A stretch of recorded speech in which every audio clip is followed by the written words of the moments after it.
Se libérer de la culpabilité, poser ses bagages et marcher plus léger. Bonjour, bienvenue à toi sur cet épisode. Aujourd'hui on parle de culpabilité et sous quel angle est-ce qu'on va l'aborder ? Eh bien on va comprendre que la culpabilité n'est pas une preuve de bonté. La culpabilité c'est juste une preuve d'une très forte morale. Une forte morale ça implique quoi ? Ça implique un fort jugement. Un jugement de soi mais aussi un jugement des autres. Il faut apprendre à différencier la morale de ce qui est juste. Dans notre monde, entre êtres humains et entre êtres vivants, tous êtres vivants confondus, il y a des lois universelles qui existent et qui sont basées sur le respect et sur l'amour. Alors, si tu es ici, c'est peut-être que toi aussi tu vis avec ce réflexe de te dire que si tu penses à toi, tu es égoïste. Si quelqu'un est déçu, c'est de ta faute. Si tu n'es pas parfait ou parfaite, tu es nul. Et c'est souvent une habitude émotionnelle qui est héritée. La culpabilité, c'est une confusion entre responsabilité et autopunition. Qu'est-ce que ça donne ? Ça donne un enfermement affectif, une insécurité émotionnelle, et c'est un angle punitif et malheureusement non constructif. Alors, dans cet épisode d'aujourd'hui, on va voir d'où vient la culpabilité, comment elle se manifeste, pourquoi est-ce que c'est une illusion, comment s'en libérer sans devenir égoïste, et puis on va aussi voir quelques outils pratiques immédiats qu'on peut utiliser. Bonjour à toi et bienvenue sur le podcast Libres et Heureux, je suis Margot et chaque samedi, je t'accueille et on se retrouve pour aborder une notion à propos de nous, de nos émotions, de nos états d'être, de comment vivre une vie un peu plus confortable, dans laquelle on puisse se sentir enfin libre et heureux. Je te remercie d'être là et je te souhaite une excellente écoute. Il existe une croyance commune selon laquelle culpabiliser c'est être gentil, c'est être bon, c'est faire preuve de bonté. Mais en réalité, culpabiliser c'est plutôt du contrôle, de la peur, du perfectionnisme, c'est une loyauté invisible aux parents, à l'éducation ou à la morale collective.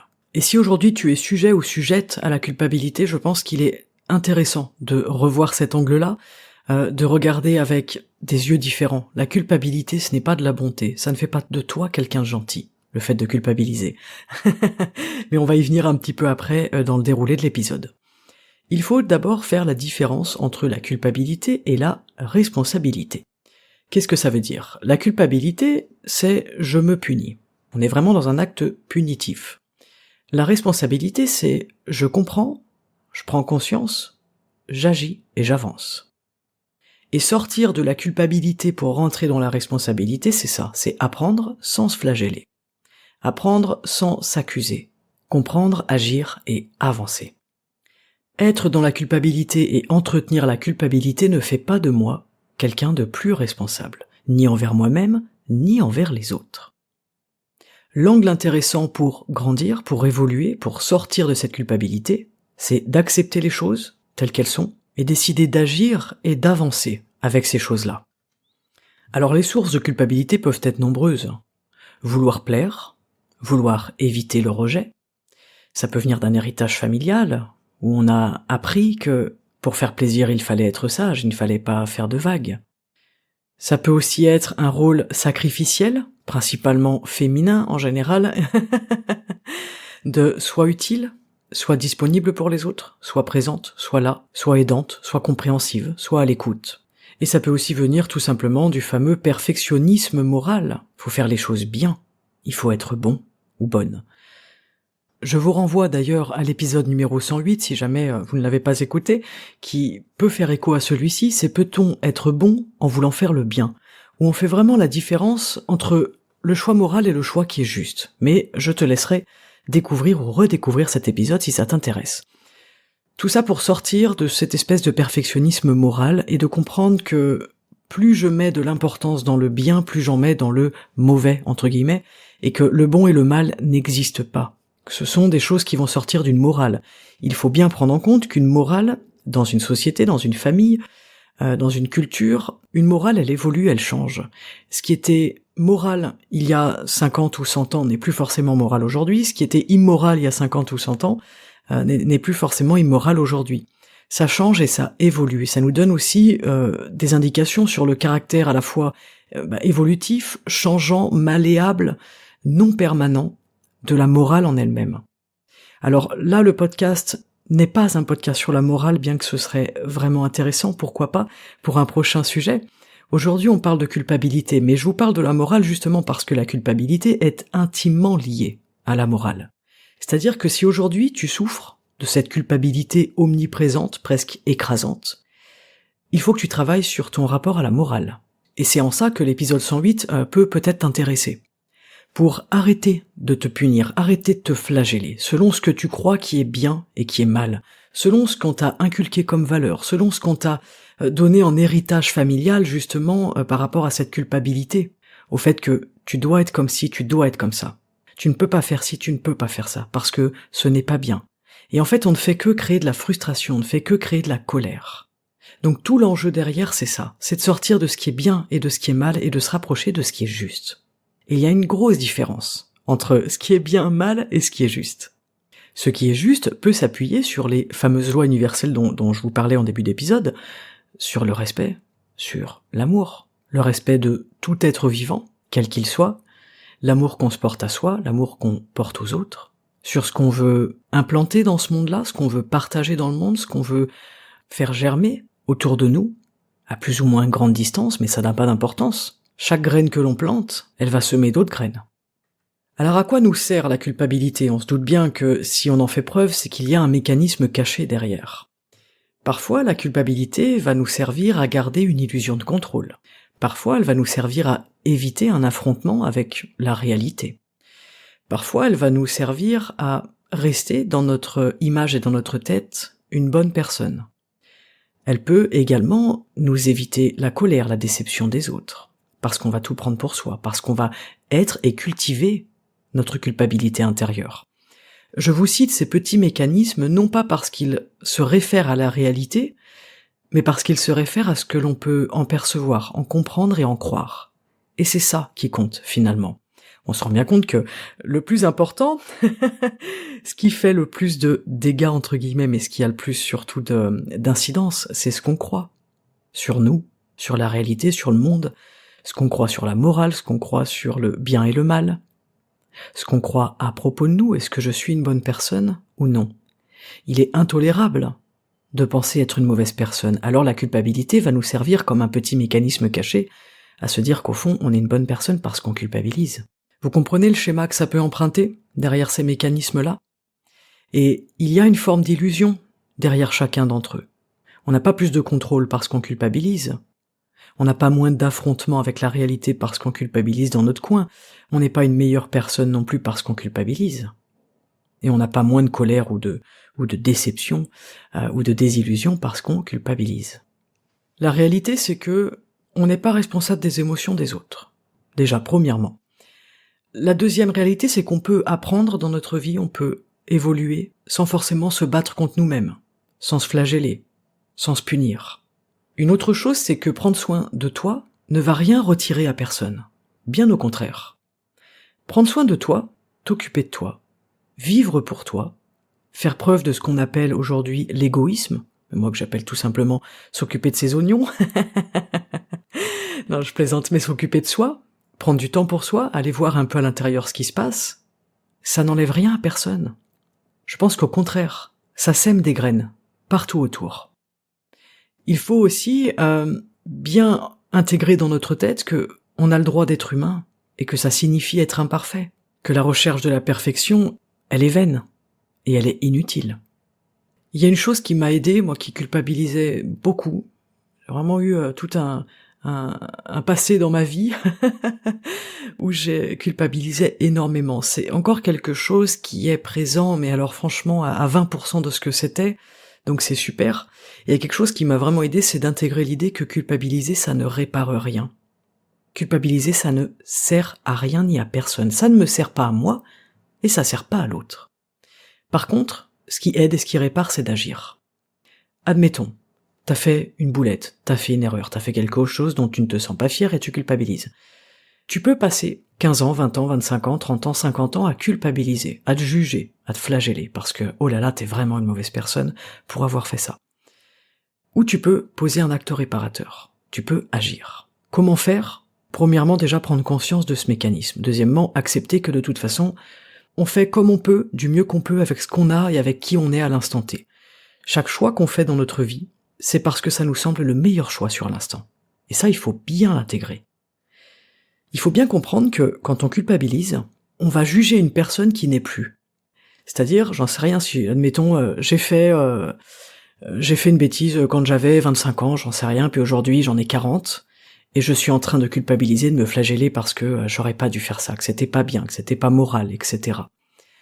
Je suis dans, aujourd'hui, ma position, mon âge, ma relation, dans mon expérience, dans mon état d'esprit, dans mon cœur d'une personne de 40 ans. C'est-à-dire que j'ai quand même 40 ans d'expérience sur Terre, c'est pas rien. Et je me retrouve en train de juger une personne qui a 25 ans d'expérience, qui a un regard d'une personne de 25 ans, une vie, des émotions, un manque de sagesse, sans doute, d'une personne de 25 ans. Et en fait, je suis en train de regarder aujourd'hui, avec mes yeux d'aujourd'hui, quelqu'un qui n'est plus. Oui, cette personne, c'était moi à une époque. C'est plus moi. Et au-delà de ça, on peut aller encore plus loin, et ça je trouve que c'est très aidant, c'est aussi grâce à ce que tu as vécu, grâce à ce qui t'est arrivé, grâce à tes expériences, grâce à tes choix qu'aujourd'hui peut-être tu estimes n'avoir pas été les meilleurs choix, c'est grâce à tout ça qu'aujourd'hui tu es qui tu es, qu'aujourd'hui tu as pu développer ce regard sur la situation d'il y a 15 ans ou 20 ans ou 30 ans. C'est-à-dire que si tu n'avais pas fait ces choix-là à ce moment-là, tu ne serais pas qui tu es aujourd'hui pour juger de ces choix. C'est un peu le serpent qui se mord la queue, et pourtant, une des clés est là. Il faut comprendre ça. Il faut vraiment comprendre et intégrer au fond de toi que les choix que tu as faits à l'époque, c'était les meilleurs choix, avec tes ressources, avec qui tu étais, avec ce en quoi tu croyais, avec ta façon de voir le monde, avec tes petits yeux d'un petit être humain de peut-être 15 ans, 20 ans, 25 ans, 30 ans. Mais t'as fait les meilleurs choix à cet instant. T'as fait ce qui te semblait le mieux. Et on peut pas se juger 5 ans après, 10 ans après, 15 ans après en se disant j'aurais pas dû faire ça, et culpabiliser pour nos choix. C'est en ça où je vous dis que culpabiliser ne répare rien. Agir répare les choses. Une fois que t'as fait ce travail, ok, t'as envie de guérir ton truc, t'as envie d'agir, t'as envie de faire un acte réparatoire parce que ça fait sens pour toi, parce que ça te semble juste, et non pas parce que c'est moral, mais parce que c'est juste au fond de toi, tu peux poser un acte réparatoire. Qui soit ou envers toi, ou envers une personne que tu estimes avoir blessé, peut-être, en tout cas par rapport à la situation sur laquelle tu culpabilises.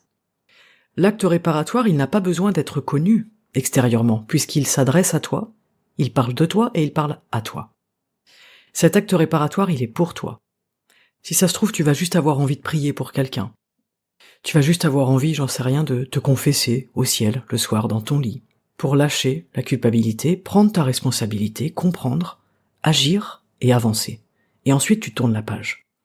Parce que la culpabilité, elle fait pas du bien, elle fait du bien à personne. Elle nous ronge de l'intérieur. Et on n'est pas obligé de se battre contre nous-mêmes et de se ronger à l'intérieur de nous pendant 40 ans pour apprendre et pour avancer. Par contre, on peut agir, on peut faire quelque chose. Et on peut réparer ce qu'on estime avoir besoin d'être réparé. Mais on le fait pour soi, à l'intérieur de soi. Selon la vision taoïste, la culpabilité, c'est une tension interne qui va à l'encontre du flux de la vie. La culpabilité, elle va venir impacter ta spontanéité, ta paix, ton élan naturel, ta joie. Et si on regarde la vie du point de vue du Tao, en tout cas de cette philosophie, on comprend que la vie, elle est mouvement, la vie, elle n'est pas jugement. Et la culpabilité, ce n'est que ça. Ce n'est que du jugement, à propos de soi et à propos des autres. Et plus on est dans ce jugement, plus on est finalement intolérant. Plus je suis dans la morale du bien et du mal, moins je vais tolérer ce qui sort de ma vision du bien et du mal. Plus je vais être fermé, moins je vais être ouvert, compréhensif, aimant finalement. Et les lois universelles, elles sont là, elles sont dans cette posture d'être juste ouvert, aimant, compréhensif, sans poser de jugement.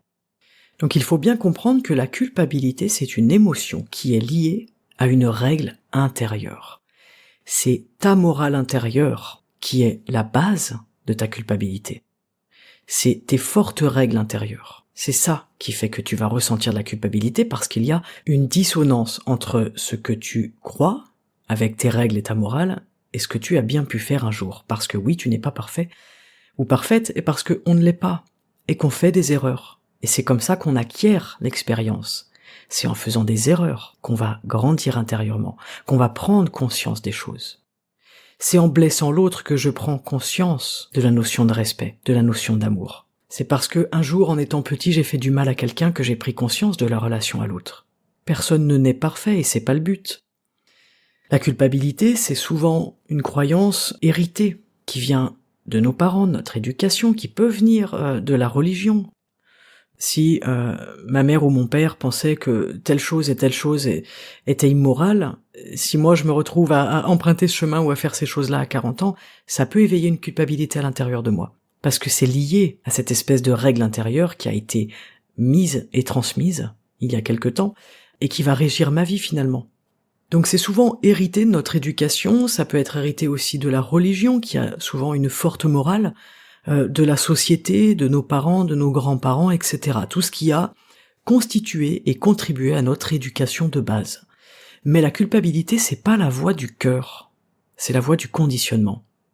La voie du cœur, c'est de faire ce qui est juste.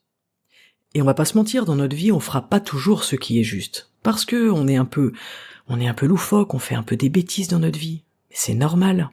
C'est pour ça que l'idée, ce n'est pas d'être parfait. L'idée, c'est de se libérer du conditionnement. C'est de vivre mieux nos bêtises. Et c'est quoi le but? C'est juste de s'aimer un peu mieux, de s'aimer un peu plus. D'ailleurs, la culpabilité, elle ne sert qu'à ça.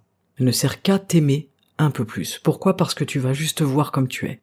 Accepter que t'as fait des boulettes. Accepter que t'as peut-être fait des conneries dans ta vie, que t'as peut-être fait des bêtises, que t'as peut-être fait du mal à des gens. Sans volonté de nuire, sans t'en rendre compte, etc. L'idée n'est même pas là, l'idée c'est juste de dire j'accepte que, en fait, je suis totalement imparfait ou imparfaite. Et je vais poser de l'amour là-dessus. Je peux choisir de me punir toute ma vie, mais est-ce que ça me fait m'aimer mieux? Est-ce que ça me fait aimer les autres mieux? Non. On a vu que la culpabilité vient de la forte morale, que cette forte morale, elle engendre du jugement, de l'intolérance, un enfermement à propos de soi et à propos des autres. Donc en fait, ça n'aide personne. Où est-ce que je peux mettre de la souplesse là-dedans? Où est-ce que je peux mettre de la douceur? Où est-ce que je peux mettre de l'amour, un peu de compréhension? Mais ça permet aussi de travailler sur l'humilité.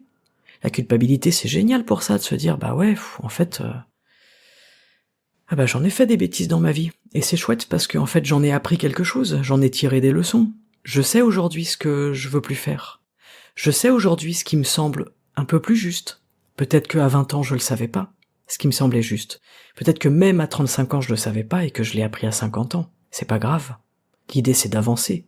C'est pas une course contre la montre et c'est pas une course contre nous-mêmes. C'est une course contre rien. C'est pas une course. C'est un chemin, un sentier. Alors comment, concrètement, lâcher? Je vous avais proposé des petits outils. Il y a un petit exercice que je trouve chouette, c'est de remplacer « désolé » par « merci ». Par exemple, au lieu de dire je suis désolé, je suis en retard », eh bien de dire « merci de m'avoir attendu ». Ou « pardon, désolé, je suis nul, merci pour ta patience ». Se dire aussi que tu as fait tes choix avec tes ressources du moment. Tu as fait de ton mieux avec qui tu étais, avec ce que tu avais. On peut aussi, évidemment, pratiquer le yin, à rentrer dans notre douceur, dans notre accueil, dans notre auto-bienveillance. Se parler correctement, en fait. Se parler comme on parlerait à quelqu'un qu'on aime et qui a fait une bêtise. Se rassurer et choisir d'agir et d'avancer, plutôt que de se punir. On peut se trouver un petit mantra. Je décide de me traiter comme quelqu'un que j'aime. Ou je décide de réparer ce que j'estime avoir cassé. Ou je décide aujourd'hui de me pardonner. Tout ce qui va pouvoir être au service d'apaiser votre cœur, d'apaiser votre esprit, d'apaiser ses émotions, ça va être intéressant. Imagine que tu portes un sac à dos sur ton dos et que à chaque fois que tu te dis « j'aurais dû faire ça, j'aurais pas dû, c'était pas assez, j'ai mal fait, je m'en veux, je suis responsable, c'est de ma faute ». À chaque fois que tu dis quelque chose comme ça, tu rajoutes une pierre dans ton sac. Et l'épisode d'aujourd'hui, il te montre comment déposer les pierres, l'une après l'autre. Comment accepter de penser à toi de temps en temps, sans te juger égoïste. Comment accepter que quelqu'un puisse être déçu, sans penser que c'est de ta faute. Comment accepter de ne pas être parfait, sans penser que t'es nul ou incapable. Se libérer de la culpabilité, ce n'est pas devenir indifférent ou indifférente. Ce n'est pas devenir froid, ce n'est pas devenir égoïste. Se libérer de la culpabilité, c'est devenir un peu plus libre, un peu plus juste, un peu plus vivant, et un peu plus ajusté à l'intérieur. C'est s'accepter comme on est, accepter ce qu'on est, ce qu'on a pu faire dans notre vie, ce qu'on a pu dire, choisir de se pardonner sincèrement et réellement, à l'intérieur, et ensuite choisir de s'aimer. C'est prendre sa responsabilité. J'arrête de me punir et je regarde les choses en face, je les comprends, je les intègre, j'agis, et ensuite j'avance. Alors cette semaine, si tu as envie de poser un petit exercice, tu peux faire ça. Chaque fois que tu vas ressentir cette culpabilité, respire et demande-toi, est-ce que j'ai vraiment fait du mal ou est-ce que c'est juste ma vieille habitude de me juger parce que j'estime que j'ai fait quelque chose de mal? Je t'invite à choisir au lieu de subir. Et ce sera ça, le mot de la fin. Je te remercie pour l'écoute de ce podcast. J'espère qu'il t'aura plu. J'en profite aujourd'hui pour remercier particulièrement Pauline et Sophie pour leurs dons sur Tipeee. Merci les filles, c'est très apprécié et ce sera très très utile. Je remercie évidemment tous ceux qui participent et tous ceux qui écoutent et qui partagent l'épisode. En fait, je vous remercie tous. Et toi qui m'écoutes, je t'invite vraiment à te libérer de la culpabilité, à déposer les pierres en dehors de ton sac pour avancer plus léger, pour avancer avec amour, avec douceur. Je t'invite à penser à toi et surtout à cultiver la voix de ton cœur. Merci pour ton écoute et rendez-vous la semaine prochaine pour un nouvel épisode. Ciao!